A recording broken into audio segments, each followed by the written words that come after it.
Good morning students. मेरा नाम कुणाल सौरभ है। मैं आपका बायोलॉजी का टीचर स्टूडेंट कोचिंग सेंटर से। आज हम पढ़ेंगे क्लास 12 का चैप्टर 7 जिसका नाम है जैव विकास। ठीक है, ये ऑफलाइन क्लास में मैंने पढ़ा दिया है। बहुत लोग एब्सेंट चल रहे थे, है ना, तो अब ये ऑनलाइन के थ्रू हम आपको ये समझा रहे हैं चैप्टर। समझिएगा, जैव विकास पहला है जैव विकास। सबसे पहले समझिए जैव विकास का मतलब क्या होता है।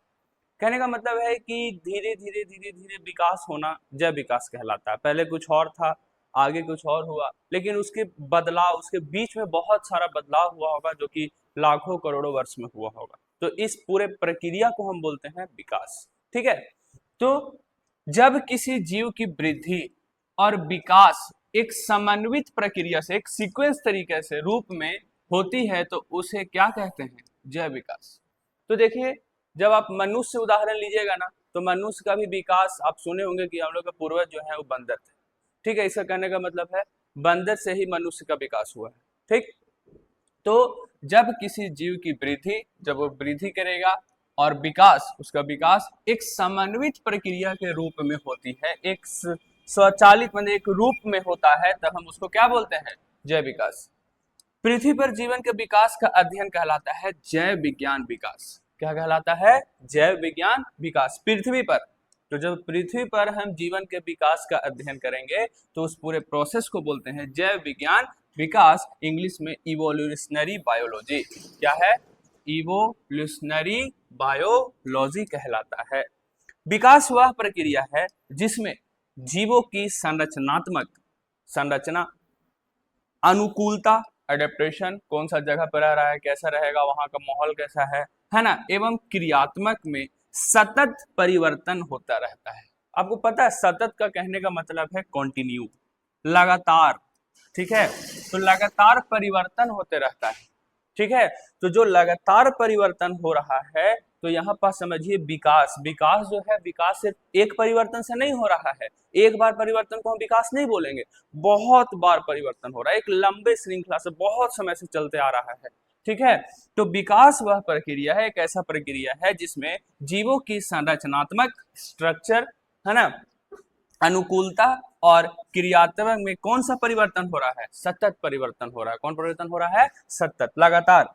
ये सभी परिवर्तन लाखों या करोड़ों वर्ष पहले से उपस्थित पादपों एवं जंतुओं में हुए थे। आपको पता है ना, पादप मतलब पेड़ पौधे। क्या होते हैं? पेड़ पौधे। और जंतु का मतलब तो आपको पता होगा, जानवर, है ना। तो ये कह रहा है, समझिए जैव विकास क्या कह रहा है। ये स्लाइड में हम क्या पढ़े? ये स्लाइड में हम पढ़े कि जो विकास है, जो जैव विकास है, वो वृद्धि कर रहा है और लगातार परिवर्तित हो रहा है। तो लगातार परिवर्तन को ही हम जैव विकास बोले। तो जैव विकास दो चीज में हो सकता है, एक पादप में और एक जंतु में। तो क्या एक बार परिवर्तन को बोले, क्या दो बार परिवर्तन को बोले, या 2 साल 3 साल के परिवर्तन को? नहीं, लाखों करोड़ों साल, लाखों वर्षों करोड़ों साल जब लगा, तब उस परिवर्तन के दौरान उसको हम बोलते हैं जैव विकास। और एक चीज यहाँ पास ये जरूर याद रखिएगा कि पृथ्वी पर अगर आप जीवन के विकास के अध्ययन कर रहे हैं तो जैव विज्ञान विकास कहलाता है। क्या कहलाता है? जैव विज्ञान विकास। क्या कहलाता है? जैव विज्ञान विकास। पहला स्लाइड क्लियर है? चलिए अगला, आगे है विकास जो शब्द है। ठीक है, विकास जो शब्द है उसका प्रयोग सर्वप्रथम हार्बर्ट स्पेंसर किए थे। कौन किए थे? हार्बर्ट स्पेंसर द्वारा किया गया था। किस शब्द का प्रयोग? विकास का। किसका? विकास का। कौन किए थे? हार्बर्ट स्पेंसर। याद हो गया कौन शब्द का? विकास शब्द का। अगला, चार्ल्स डार्विन। ये वैज्ञानिक का नाम है, पूरा नाम है चार्ल्स डार्विन। चार्ल्स डार्विन ने जीवों के विकास को कार्बनिक विकास कहा। कौन विकास? कार्बनिक। कार्बनिक कहने का मतलब ऑर्गेनिक इवोल्यूशन, ऑर्गेनिक इवोल्यूशन। अच्छा, ये बात बताएं कौन? Charles Darwin. कौन बताएं? Charles Darwin. तो यहाँ पास दो चीज का समझिएगा, जो सिर्फ विकास शब्द है ये दिया आपका हार्बर्ट स्पेंसर, और चार्ल्स डार्विन जो है ये बताए कार्बनिक विकास के बारे में। ठीक है, अगला टॉपिक है क्रमिक विकास। क्या है क्रमिक? समझते हैं। जीव विज्ञान की वह शाखा जो वंशानुक्रमता से संबंधित होती है उसको हम क्या बोलते हैं? क्रमिक विकास। वंशाणु मतलब वंश दर वंश आ रहा है या जा रहा है, जो भी बोल सकते हैं। वंश दर वंश, एक पीढ़ी से दूसरा पीढ़ी, दूसरी पीढ़ी से तीसरा पीढ़ी, फिर ऐसे पीढ़ी बढ़ रहा है। ठीक है, तो यहाँ पास लिखा हुआ है ये विज्ञान का वह शाखा है जो वंशानुक्रमता, किसको, वंशानुक्रमता से संबंधित होता है। किससे संबंधित होता है, वंशानुक्रमता से, और उसी को हम क्या बोलते हैं, क्रमिक विकास। ठीक है, आगे, वंशानुक्रम पूर्वजों और संतानों की एक सीधी श्रृंखला को दर्शाता है जो एक पीढ़ी से दूसरी पीढ़ी तक अनुवांशिक पदार्थ के संचरण का प्रतिनिधित्व करता है। तो देखिए वंशानुक्रम का मतलब ही होता है कि एक पीढ़ी से दूसरा पीढ़ी में जाना। ठीक है, तो जाहिर सी बात है उस संतान में आएगा कि नहीं, आगे की ओर बढ़ेगा कि नहीं। चलिए अगला स्लाइड है, अगला स्लाइड है जीवाश्म। क्या है, जीवाश्म। तो समझिए आप कभी देखे होंगे कि कहीं से कुछ प्रूफ मिलता है या चट्टान में या पत्थर में अचानक से दिख गया कि पैर का निशान है, तो सब लोग बोलते हैं कि देखो लगता है कि यहाँ से ही भगवान गए थे या उनका पैर है। ठीक है, उसका पूजा पाठ होने लगता है।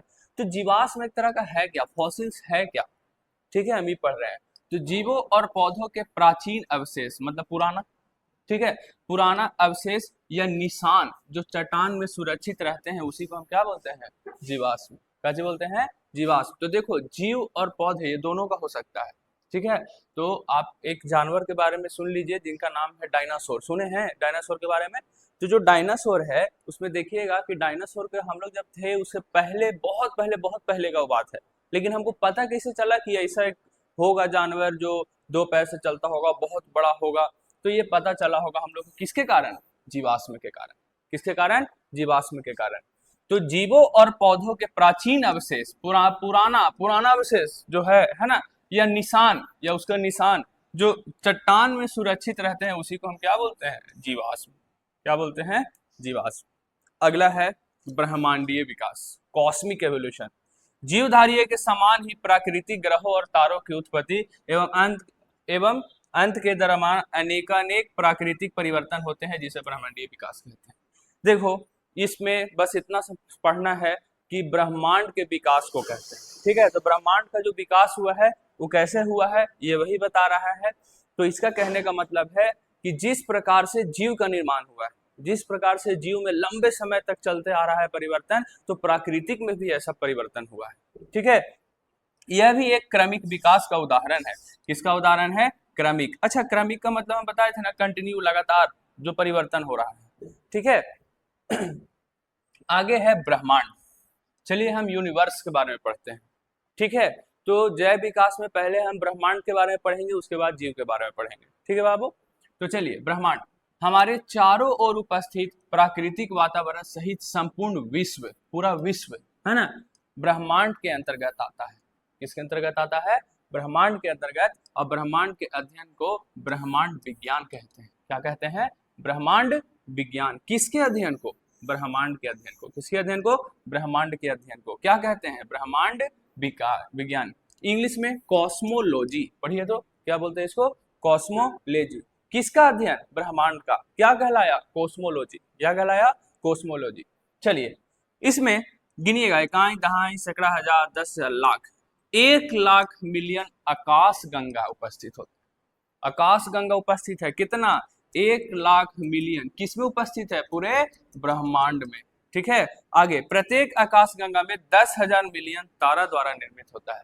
तो यह दोनों लाइन को आप अच्छे से समझिएगा। लिखा हुआ है प्रत्येक आकाश गंगा में 10,000 मिलियन क्या है, तारा।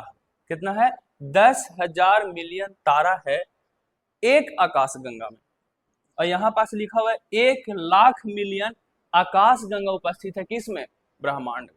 मतलब समझ में आ गया, एक आकाश गंगा बराबर कितना हुआ, 10,000 मिलियन तारा।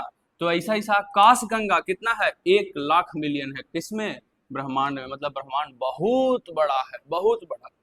ब्रह्मांड की उत्पत्ति का अध्ययन कोस्मोजेनी कहलाता है। क्या कहलाता है, कोस्मोजेनी। देखिए यहाँ लिखा हुआ ब्रह्मांड का अध्ययन, ब्रह्मांड विज्ञान। और ब्रह्मांड का उत्पत्ति कैसे हुआ है, बना कैसे है, उसका अध्ययन कोस्मोजेनी कहलाता है। क्या कहलाता है, कोस्मोजेनी। ब्रह्मांड 10 बिलियन प्रकाश वर्ष से ज्यादा का समय का कर चुका है, पार कर चुका है। देखिए यूनिवर्स का एक फोटो बनाए हुए हैं। ठीक है, तो यहाँ पास समझिएगा आप लोग कि ये जो पूरा ब्रह्मांड है जो पूरा यूनिवर्स है ये काफी बड़ा है और काफी पुराना है, बहुत पुराना है। ठीक है, आप एक प्रकाश वर्ष के बारे में सुने हो, है ना? तो यहाँ पास देखिए 10 बिलियन प्रकाश वर्ष पार कर चुका है। मतलब बहुत पहले का कहानी है ना, हम लोग को बस का बात नहीं है। हम लोग बस इसको रट सकते हैं, देख सकते हैं, याद रख सकते हैं, है ना? तो देखिए यही पास से आप बात को समझिए कि 1 लाख मिलियन आकाश गंगा उपस्थित है और एक आकाश गंगा में 10,000 मिलियन तारा होता है। तो आप समझ जाइए कितना बड़ा होगा, कितना बड़ा होगा, बहुत बड़ा। तो ब्रह्मांड का अध्ययन को बोलते हैं ब्रह्मांड विज्ञान, कोस्मोलॉजी, और इसका उत्पत्ति कैसे हुआ उस उत्पत्ति के अध्ययन को बोलते हैं कोस्मोजेनी। क्या बोलते हैं? कोस्मोजेनी। आगे आकाश गंगा, गैलेक्सी, ठीक है, क्या है? गैलेक्सी। कौन गैलेक्सी? सैमसंग गैलेक्सी नहीं, सिर्फ नॉर्मल गैलेक्सी, है ना? आकाश गंगा में सूर्य सहित 100 बिलियन नक्षत्रों का क्या चीज है? समूह है। कितना बिलियन? 100 बिलियन नक्षत्र का क्या है? समूह। अच्छा, कौन है? आकाश गंगा सूर्य के सहित, मैंने इसको जोड़ लिया गया है। आकार के आधार पर आकाश गंगा कितने प्रकार के होते हैं? 4। आकार आपको समझ में आ रहा है ना, शेप के अनुसार, है ना? आकाश गंगा कितने प्रकार के? 4 प्रकार के। पहला है दीर्घवृत्ताकार, चक्राकार, छड़नुमा और अनियमित। ठीक है, तो समझिए प्रकाश द्वारा निर्वात, वैक्यूम, आप फिजिक्स में पढ़े होंगे। एक वर्ष में तय की गई दूरी को हम बोलते हैं एक प्रकाश वर्ष। ठीक है, फिजिक्स में आपको बताया गया होगा कि निर्वात में कुछ और मान्य होता है, ठीक है, लाइट का या हवा का, प्रकाश का, जो भी है, तो सबका चेंज होता है। तो जो प्रकाश है ना, ये निर्वात में, वैक्यूम में, ठीक है, एक वर्ष में तय की गई दूरी को एक प्रकाश वर्ष कहते हैं। तो देखिए ना कितना आसान है, समझिए। प्रकाश और वर्ष, वर्ष मतलब साल, और प्रकाश, तो एक वर्ष में कौन ट्रेवल कर रहा है? प्रकाश। कौन घूम रहा है? प्रकाश। तो एक वर्ष में प्रकाश की तय की गई दूरी को ही क्या बोलते हैं? प्रकाश वर्ष। क्या कहते हैं? प्रकाश वर्ष। यह दूरी लगभग 9.46 ट्रिलियन किलोमीटर होता है। कितना होता है? 9.46 ट्रिलियन किलोमीटर। प्रकाश की गति 3 × 10⁸ मीटर पर सेकेंड होती है।